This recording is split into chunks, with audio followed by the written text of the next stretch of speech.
Addiction is the epidemic of our generation. Every 4 minutes, people are overdosing in the U.S. Drugs and alcohol are tearing our families apart. The only way to combat addiction is through proper treatment and customized care. As people are slipping into the grips of addiction, nationwide Banyan Treatment Center facilities stand as the leader in providing growth through recovery. Addiction does not discriminate. Do not let yourself or someone you know become another devastating statistic. Call now, 855-6-BANYAN.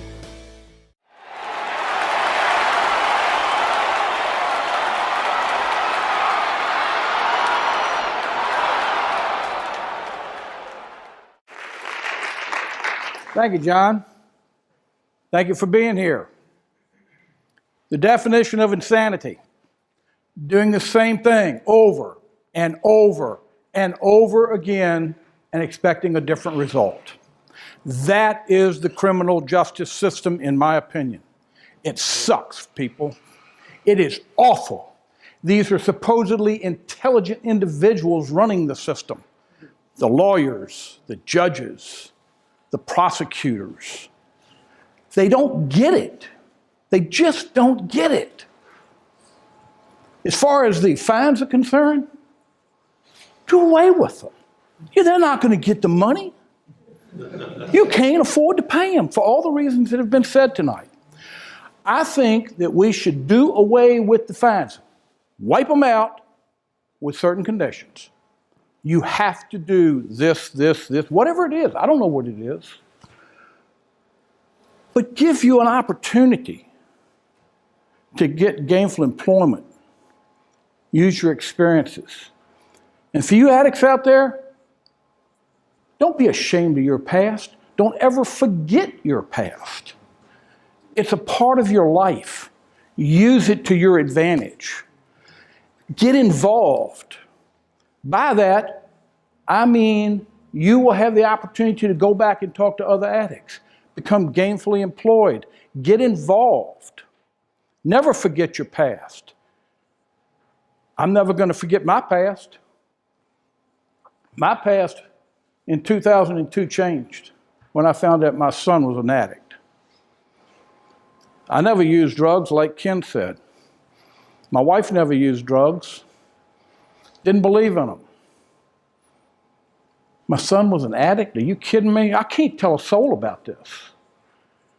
They're going to think I'm a bad parent. He's a bad kid. Hung around with the wrong crowd.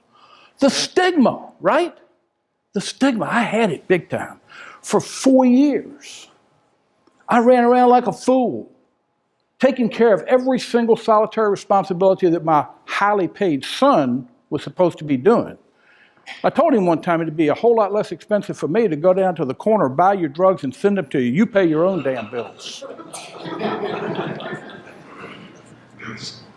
It about did me in. As far as I'm concerned, it almost cost me my life. The stress that I was going through in a job, doing my job, it was awful. It was just absolutely awful. With a person that I had raised, yeah, I was ashamed. You're damn right I was. Then I found Families Anonymous. It totally turned my life around, which hopefully was going to help me turn my son's life around, or give me the tools for him to be able to turn it around. Well, after 4 years of not telling anybody, I'd tell anybody standing in a grocery store line my story. The whole story. And guess what would happen? They started telling me their story, and it was my story. Everybody knows an addict. They may not know they know one, but they do know one. Well, for 12 years, I rode the roller coaster. It was good, it was bad, it was good, it was bad, it was good, it was bad. If any of you parents in here, does that sound familiar? Well, on September the 8th of 2014, my son's disease came to a halt. It took his life. I will tell anybody exactly what's on my mind, and I don't care if you agree with me or not. I don't care if it hurts your feelings. I don't care about any of that. I don't have my son anymore. And I can't get him back. And can you talk about sitting in your living room crying? I do it all the time. I'm not even ashamed of that. I will go anywhere and I will tell anybody my story if it'll save one person. We have an epidemic, and our system will not allow it to change. Now think about this one. Have you ever heard of a guy with a heart problem or a woman with a heart problem go to jail because of their heart problem? How about cancer? How about diabetes? No, you're not going to hear about it. I could have a heart attack tonight because I smoked 14 packs of cigarettes a day, and I'm out to here because I eat all the wrong foods. What are they going to do? Rush me to the hospital. Save my life.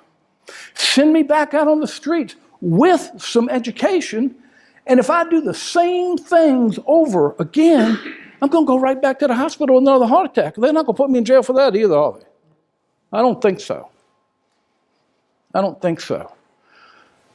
In the last 2 years, from my local politicians, I've received surveys for their candidacy and for what I, as a citizen, wanted them to fight for in the General Assembly and in the Congress.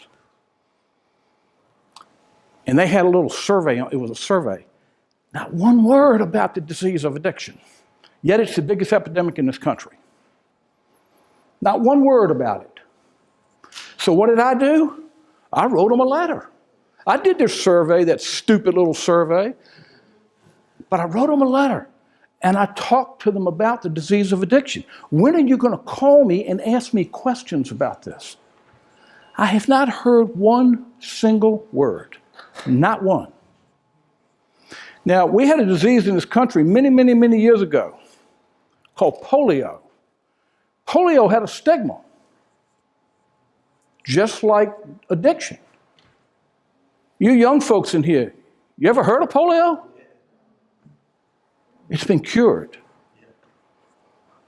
If we can cure that, we can cure this, but it's going to take us all. The courts need to change their attitude. The courts need to decide filling these jails is crazy. If our jails were the answer, they'd be coming from all over the world to go to our jails. And yet in the paper not too long ago, Henrico County wants to build another jail. Make a lot of sense? Not to me, it doesn't. Every jail should have a recovery program.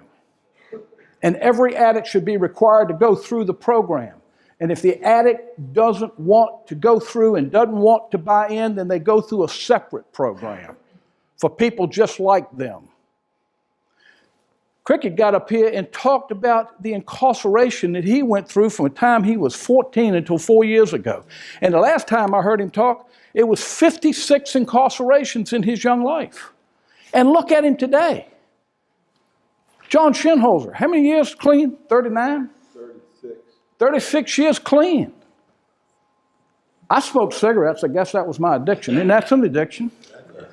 I've been off them for 17 years, but I'm scared to light a cigarette for fear it'll put me right back. No different than the opiate or the marijuana.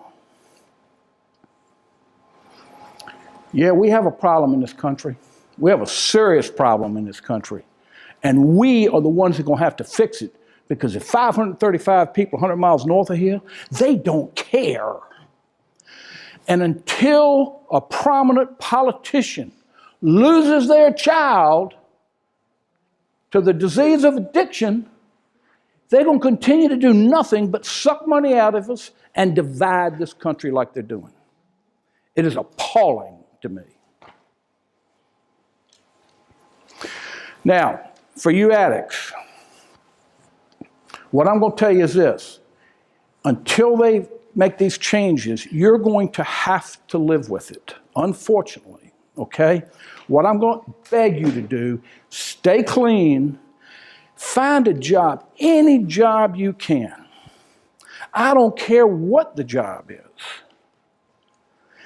If it's flipping burgers for McDonald's for whatever minimum wage is, be the absolute best burger flipper they ever had, because you will get recognized and opportunities will come along. Be the best that you can possibly be at whatever it is you do. and don't look back other than how can I use my past to help my future and other people's future. There's 3 things for an addict, and only 3 things. There's recovery, there's jail, and there's death.